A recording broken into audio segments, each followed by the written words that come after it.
So I've recently noticed kind of a trend within the video editing industry or the creative industry, and that's that everybody's switching over to Final Cut Pro. Just do a simple YouTube search of I switched to Final Cut Pro, and every single person and their mother who used to use Premiere Pro now using Final Cut Pro, and I think I know why. It's because Final Cut Pro is very fast and intuitive, and I know that that's the reason that I switched to Final Cut Pro and why I've been using Final Cut Pro for so many years now. So in the last 4 years, I've been a full-time video editor.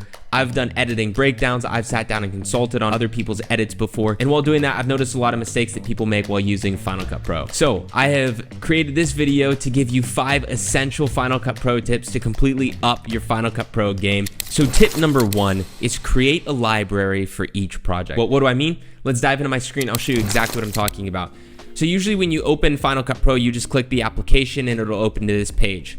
And then you want to click a new project. But what creating a new project actually does is it only creates a new timeline. But where's the actual project file?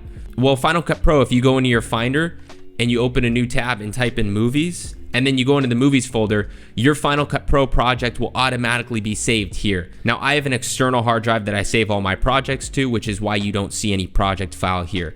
But if you can't find a Final Cut Pro project, it is usually stored here automatically. Now, if you don't know, Final Cut Pro projects take up a massive amount of storage, like 500 gigabytes for a medium-sized project. It's ridiculous. So because of that, I recommend getting an external hard drive and putting your project file on there instead of leaving it on your computer. What you want to do is when you open Final Cut Pro, you want to go over your Finder, go into the movies folder, find the project, copy the project, and paste it into your external hard drive. Or what you can do is while you're in Final Cut Pro and you want to create a new project, you go up to File, you go to New, and you go to Library. So you create a new library instead of a new project. Because remember, if we create a new project, that'll create a new timeline. The way Final Cut Pro words things is a little confusing. You want to go to New, Library, and then it'll tell you what you want to name the library at. So test project, right? And then we can go to our hard drive that we have. In this case, it's an Extreme SSD for me. Now, the folders you see here are my custom way of doing file management. You can do it however you want. I'm just showing you how to create a project in order to keep your computer from lagging and going slow and all that. So you go to editing, I have a Final Cut Pro folder, and then inside of that, I would go to tests, and then I would save my project to here and click save. Now, I'm not creating a new project because I already have a project saved, which is this one, but that's what I mean for creating a library for each project. Final Cut Pro, again, words things a little bit weird, but a library is essentially a new project. So just remember that. So tip number 2 is master bin it and organize your folders. So the first thing I do when Final Cut Pro opens is I come to this square with a star on it, and I make this my master bin. So all of the footage that I'm going to be editing with, I'm going to put it inside of here. And I'm gonna show you exactly how to do that. But first, I'm gonna click and hold to rename, and I'm gonna rename it master bin. I do this for every single project. I'm gonna click enter, master bin. Now what I'm gonna do is I'm just gonna create a new project. This is quick. You just go, you type in what you want your project name to be. So I will type in 5 Final Cut Pro tips. I want it to be 4K, the resolution, all that's already good. Okay, I click OK. So now what I'm gonna do is now that we created the master bin, as I just showed you, I'm gonna go and I'm gonna find the footage that I'm gonna be editing with. So now what I'm gonna do is I'm gonna go to my Finder. I am going to go to my hard drive, and I have everything very organized. I don't want this to confuse you, but this is my file management system. So inside, I have my client assets. So Dylan Reynolds, that's myself. I'll go in there, and I'll create a new folder, and I'll title it 5 Final Cut Pro Tips. And then I'll go in here, and I'll create folders. So I'll create a folder for A-roll. So anything talking head like what you're watching right now would go in here. I'll create another folder called B-roll, and then any extra footage will go in here. And then later on, I would create a folder for music, sound effects, and all that. So now what I'm gonna do is I'm gonna go and I'm gonna find the footage that I wanna edit this video with. So I'm gonna go to the new tab, and I'm gonna go to downloads because I just downloaded some footage from Storyblocks for the sake of this video. I'm going to Command C to copy it.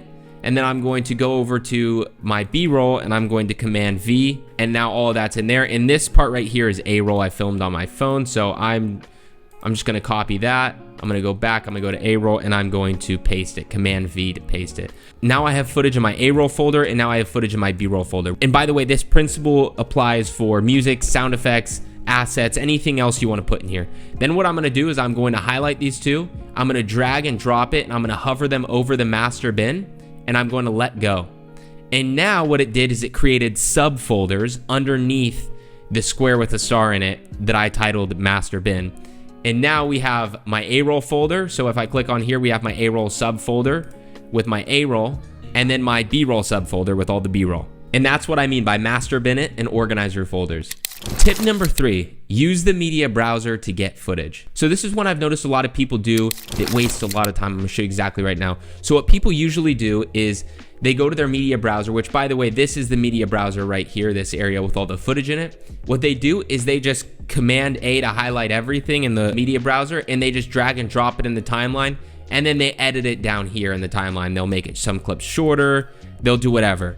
Well, that's not what I like to do. To save time, what I like to do, if you know what you're editing, is I like to go through and I like to watch my footage back from the media browser, and I like to use something called in and out points, and then choose my footage from here and drag and drop it into the timeline. And I'm about to show you exactly what I mean. So let's say I wanted to start with first an establishing shot of the city right here. So obviously I'm not going to use this whole entire video because it's way too long. So maybe I want, let's see, let's scrub through it. And by the way, if you don't see this red scrubber, you just click the keyboard shortcut S to activate it. So I think I'm going to start it from the beginning because I like this building right here. And then I'm going to end it probably, I'm also going to be speeding this up, so I got to keep that in mind. So I'm probably going to end it right here, and I'm going to click O for out point. And then I'm just going to drag and drop it into my timeline from there. Just an extra tip here. If you highlight and then you come to this clock right here, you go to the drop down fast ×2, and that's how you speed up a clip.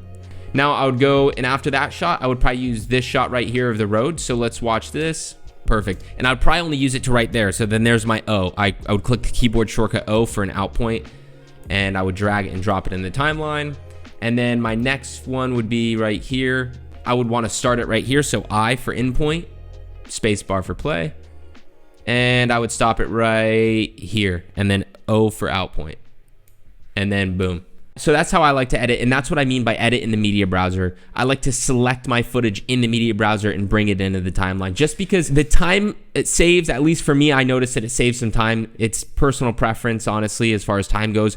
But for me, this is a big thing for organization. It helps me keep everything more organized. Okay, before we continue on to my favorite tip of this video, which will definitely help you become a way better editor if you implement it in your edits. But first, I want to mention, if you're interested, I just released a new course on Skillshare. It's a course where I teach you how to edit YouTube videos inside of Final Cut Pro. And in the course, I teach you the techniques that I use when I edit for the big YouTubers that I work for. Now, when I was deciding where to publish this, I decided to use Skillshare because I wanted as many people to have the opportunity to be able to take it as possible. And Skillshare is free because what you can do is in the first link below this video, you can click on it and you can sign up for a free 1-month trial. And during that free 1-month trial, you can take my course and then you can cancel your subscription before you're ever even charged, meaning you can take my course completely for free. So I really hope you guys go and take the course. I hope you enjoy the course, and it's the first link in the description below. Now let's get back to the video.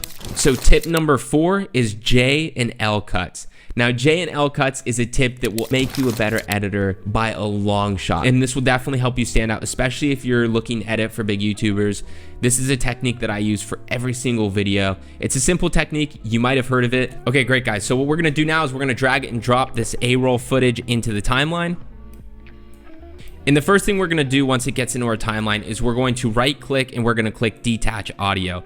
Now, really quick, I'm going to cut just some random spot by clicking B on my keyboard to activate the blade tool, and I'm going to cut the footage, and I'm going to show you what a J cut is. So if you hover over the spot that you just used the blade tool on, you'll see a little parentheses sign with 2 arrows on each side. When you see that, drag it to the right, and when you drag it to the right, that's a J cut, as you could see from the J formation it makes.